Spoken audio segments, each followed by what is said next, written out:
Frank Adani Nana Akuya Ghana Divida Bako Pe Akaba Major sir na bibi aboko atamfo na ebre NPP for ejagua mu chem rough Bisa Frank Adani say that people ba bonten e de no kwedi nyina bo mo say afa de be ka no kre e dia de ni die Also go pay my Ashanti region there we name Dr. Frank Amoakohene what the straw say esiom video mu say pan won mo moja so mo no chena wo ku onkojo to Ashanti region ti no ma ba bonte ampa NPP agu they say the adura chiomu na the base nso so de no so de eno de esene de yewura Amoakohene yi omso ku o mkra omo de general na say so yasan so aba back no ai say ahoden no esene face no ane say de MPP for ma famous se akire ye de be chiama mo ye betutu ni nyina firi manum mo na hwe obi beka say bia de ye kan ya boye trimu na eka na na pia Frank eye owura a ye frɛ no Desmond Afuakwa NPP 2015 or contested for parliamentary candidate okay we had 2028 nso so no or pese osanso ba ono de wato na numtu o say Dr. Frank Mian Kasami name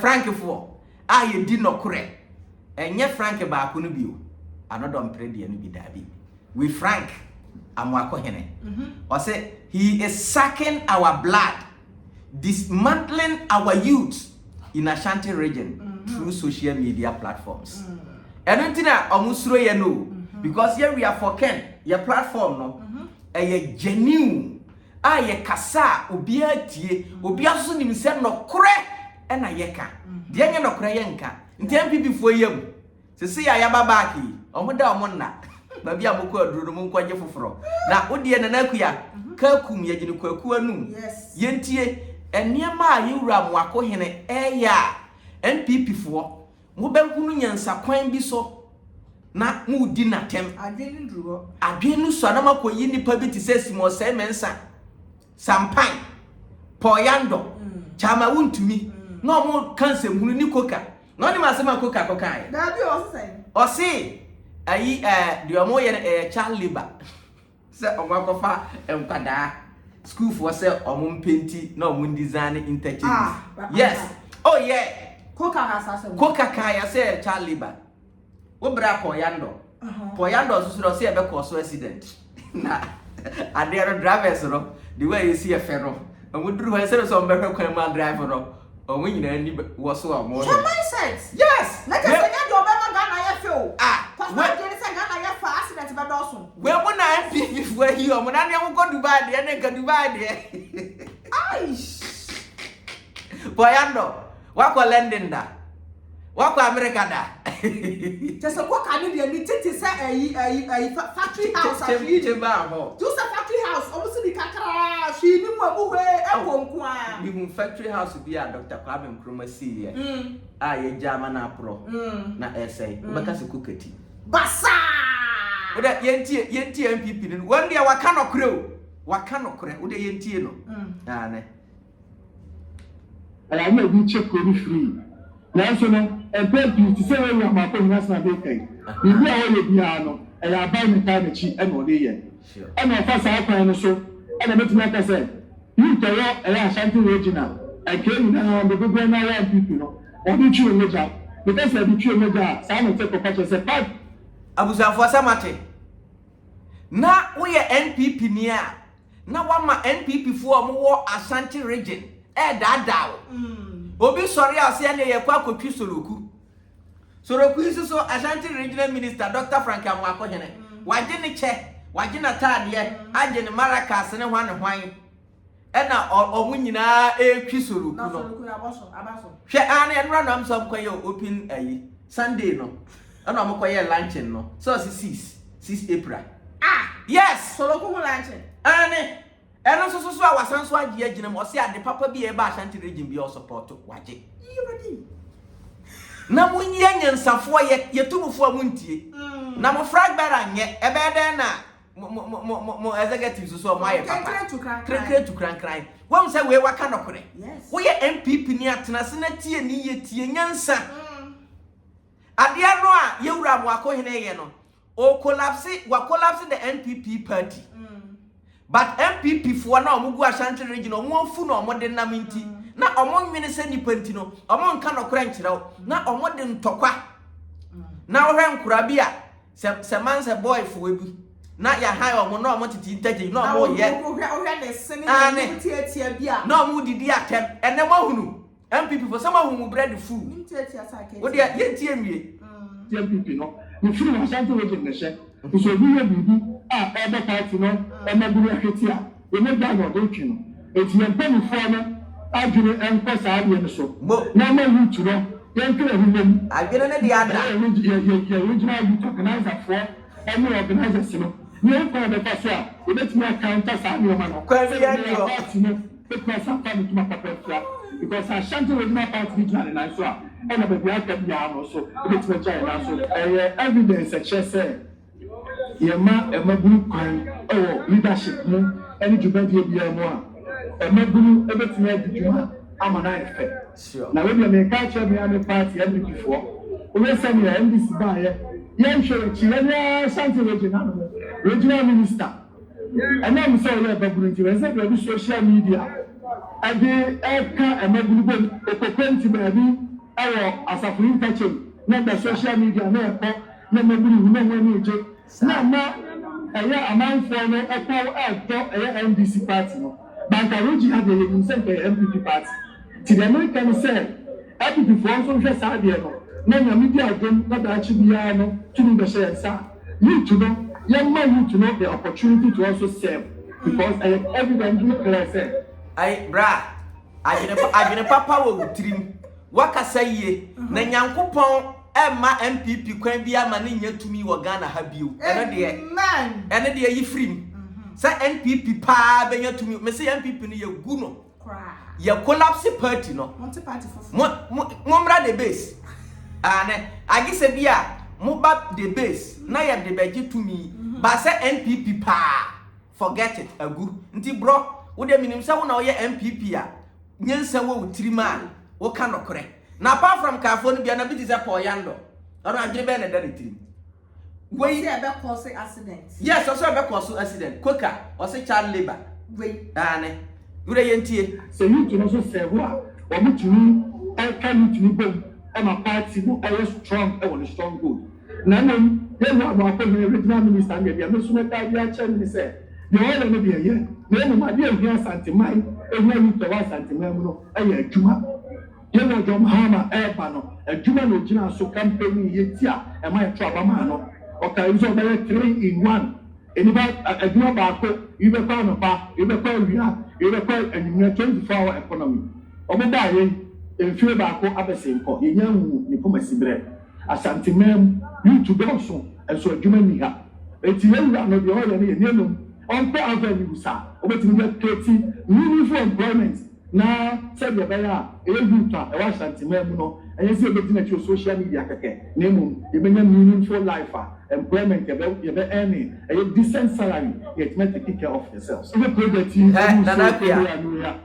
mo owurai mebo mi nsema ama no unim genti a mebo mi nsema ama no this is what we call constructive criticisms in politics okay though say oye NPP ni but adia NDC ni na ye no eye nanso wa hu say it's not enough so what you say the eye enough eye adwuma sem enti ye das ye dimra bio ye wura Frank Amoakohene mo waya de waya no ahye asanteman ani binyam ahye mabunu nu nkuran e mabunu nani age na mmom no de ehia pa ye adwuma so what you say say na meba say na ye politics enti se sa nipa we se obegyina wani mpo kana se wo ye NPP ni a no matter what the NDC for crab no who say yes wo batwema di wachi unlike omo baba betutu ayampia sexual labor say be cause accident say hwan eno kra ne hye abufuo mo denti na so mo nsem ma no Mesumati me aka say. Said the year castle cook and master of Mukanya said the animal. Emum the answer be now so a jack. What you crumble had NPP trial so in fear what trick.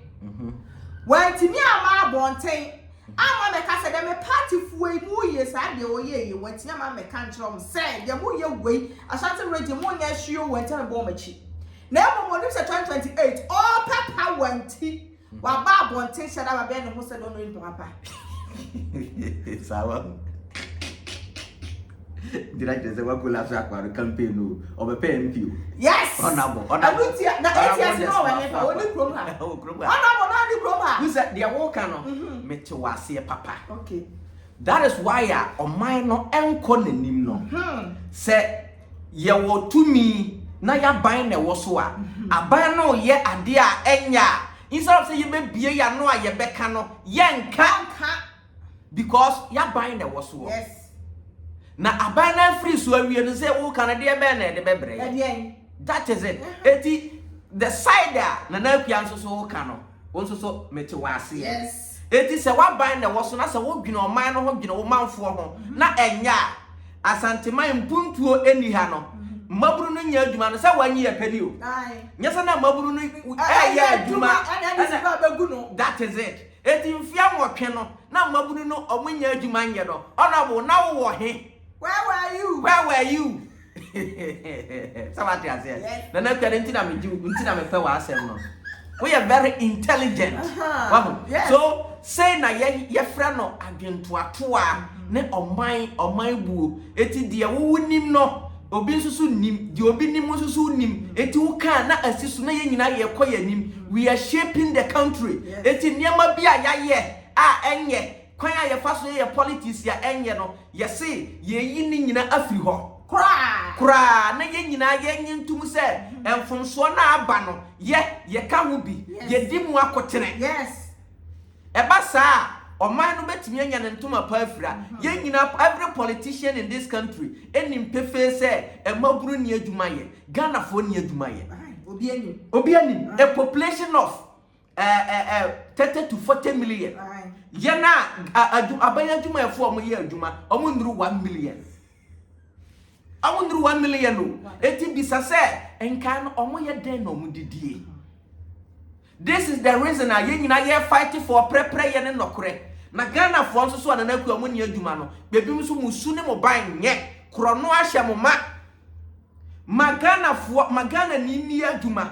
Na onfa ne yonko Ghana ni a onye adwuma ye se omeye awurade Christ na nakuya Bubukom me bra ba ko se na adwuma kora se obi emiensa ye di ni nyina agu no it was say no so obetum yeah so okay especially abrochirefo no because ono no onte ha eti obi adwuma na aya se wafa Ghana fo anka mo nhwe na mo so mo nsan koma no na ye na kasa ye nuanom Ghana fo ye omo ni adwuma ye na omo asan so adi adwuma na gu no obe wiase ya kura no nipa na wabi adwuma no okwa koku na to na atwene kura no wafa adwuma na wafa adwuma na abonebo eti ya nso so aye ni adwuma no ye nya yesu ni ye ban ne ye kro no ne ya dwe money no ye di no kure na ye ni no kure enka there are many people out there omo wo sika omo pese omo di bi adwuma na so omo suro wahu eti ya nso so timamufuo no yetu okrafo no na yetu momone sofo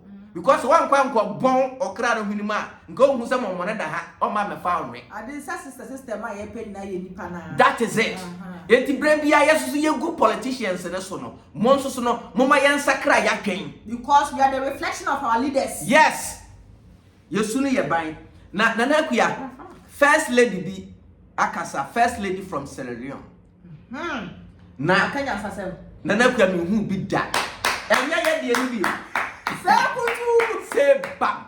Enya second lady slave queen nubia so obepe first lady edi ni bio. Ono de enya de oka say ni kunu de when it comes to economics.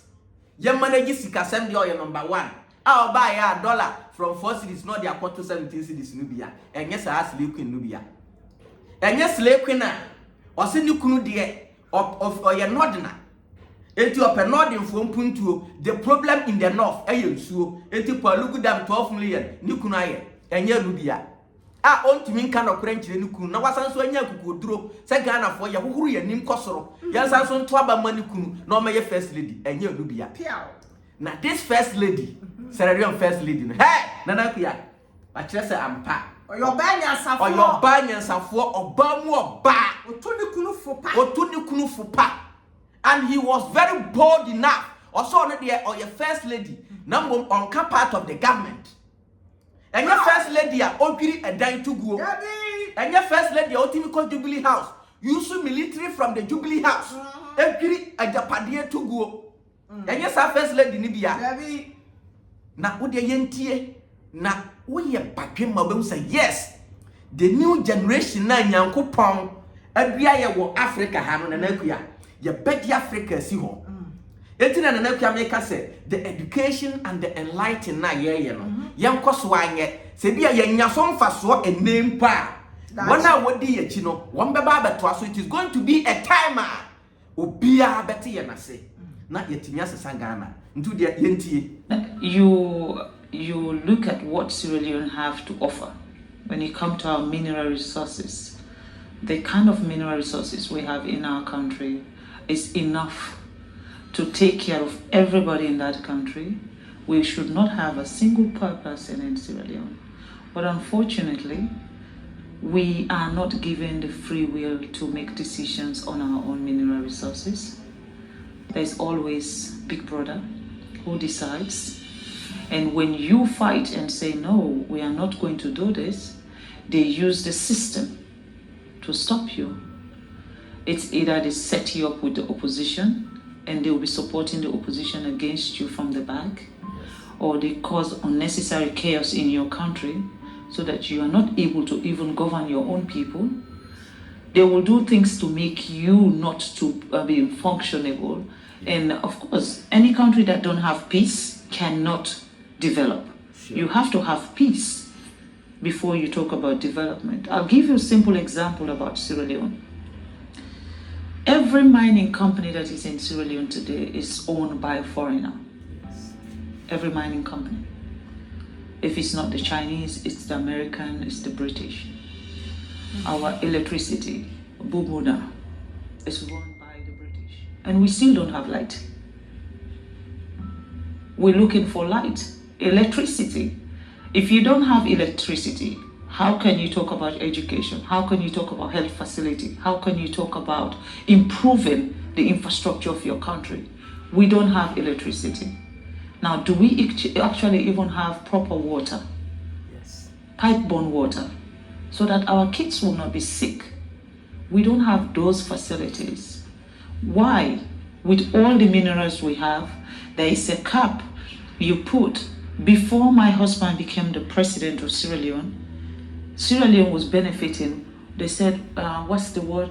0.000.1%. What is that? Basically, a company can take as much as $100 million out of the country in terms of minerals, and then they can just give the country $10,000. Now, what will $10,000 do for our health system? What does $10,000 do for our educational system? Sure. And these are the things I believe that are stopping Africa from progressing. We don't have a say. The sense about us celebrating independence, I don't know why we celebrate independence, because we are not free. Sure. That is my own take. I'm not speaking also on behalf of the government of Sierra Leone, nor am I speaking on behalf of His Excellency the President. I am speaking as Fatima, as a citizen of a country who believes that things need to change. We have to have that say. When I have friend or yerepa, when I'm off, yentie wie yo. Mema yakosuati. But me mamoti asie say first lady bia no wo Ghana ha. Etimi call Jubilee House, kofa military. Mayegwiri adan abrosan mako sa 10 different etugu ye. Na sa nipa kuru ya sanso anya akukuduru. Say yensan so meto aba emmani kunu. Na ehuru ye nim kosoro. Sa nipa yi yeti kuromu ha ena ni kunu kofa gold for oil. Ebaye. Ene Nikunu one ose nikunu ayade na yemwo na baso. NPP for say sa papa ya ayade yemwo na baso na yemma na kwanya. Na nakuya mame nkyere the gold for oil no manyansafo ntiase say. Se sabi se nanka omodwene se omampanin papa. Nka that gold for oil no. Nka that wasn't a panacea for Ghana's oil crisis. Okay. In the first place, nakuya Ghana for ye two oil no bi okromu ha. Which is raw. And I sanso to gold. Raw. It is a wo se woni munyansa. Na oil boarding. It you person o solve solution no. In the first place, there say we yan say oil na ye tu no Ghana ha no. Every day bia no de ye tu no. Any everyday bia de ye use no. De wo hene doso. And I believe say nanakuya de Ghana oil wa ye tu no every day. A doso sene de ye use no every day. Yeah. So what you say? It is all per se oil boy full. Na utu oil no be oil na utu no. A doso sene de we use no a day. Na wo se wo de wonni munyansa. Na wo mayen refan oil no but utu wia. Na watam oil no sa raw. Na wakwa akoton no fofofo ama no nefo. Na uria wasan so aba betam ye gold. Na wakwa akoton no fofofo ama no nefo. Na ukwa wia na wasan so disika ana gold na kogia ginamu. Na oil na wo de akoma mo fofofo no. Wasan so de gold na akoma mo. Na wasan so akwaje oil no aboden bia ba. Eti Ghana mpanimfo pa ntimi bisamu di saade we pantinyansa ben pa ne wom mo se gold for oil ena ye papa nti wo a wutie mi nti biso ho se ntinyansa ben ne wom eti se nka ye wo wajapade a di kasa na nka wo be ye no say ya tikrom ha wutu oil na wo use no wutu no edo so se de wo use no a day na wo de akoma mo fofofo at the 4 day we go na wasan so dia koma mo fofofo na wasan so age oil no ne board ndende afiro mo na wo dia ba wo wi a wo se ye ntonwom frew eti wontimi meld refinery eti wo ye oil refinery wo kromu ha nti eye sen sika no e cost sen mo sori a mo na mo se mo di sika to mprada mo make up bag nko an sika mo make up nko a esi V18 make up esi V18 na kwabrane akonwa obetena so ne nko asi V8 baako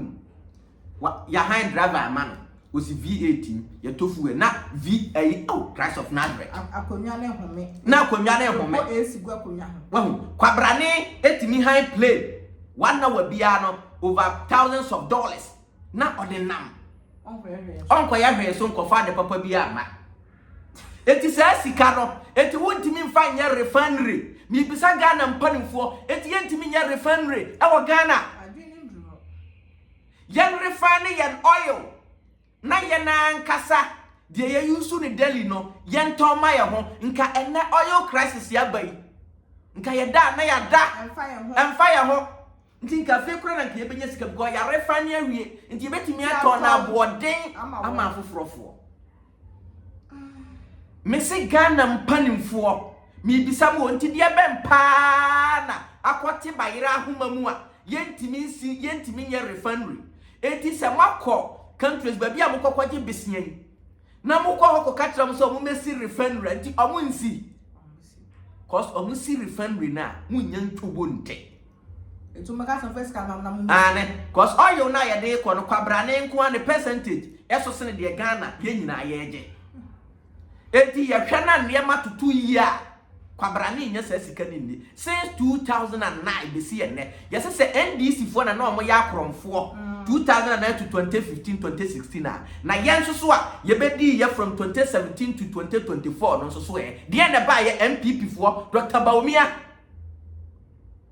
Samira Baumia wantimi antu kunufo wo first lady nyansani me say mama yanyi Ghana nsi ho ya beji Ghana si ho nokora na obi antumi nka nkyere omo no yemfekire nokora na yenka nkyere omo na emwa oman no na nipa bre se mpanimfo atutu yanka Ghana abofra bia ye wo na apenko aban be pia deka wo hwa abrochire UK Canada America bisa say resources papa be no mo ye wa resources sen omo hwe omo population na hwe ye population omo do so kura sene ye omo do so sene ye he America me so omo asase nye Ghana wodam mu kura wo bia de ho kura be fifi nchance so kura wo bia kura be fifi ye me na Nyankopon fa nye ye bio e ba de sen na ye ho kire ye omo amote asase a wodua de aduaba kura na enye ye suno timi begu se ni nyina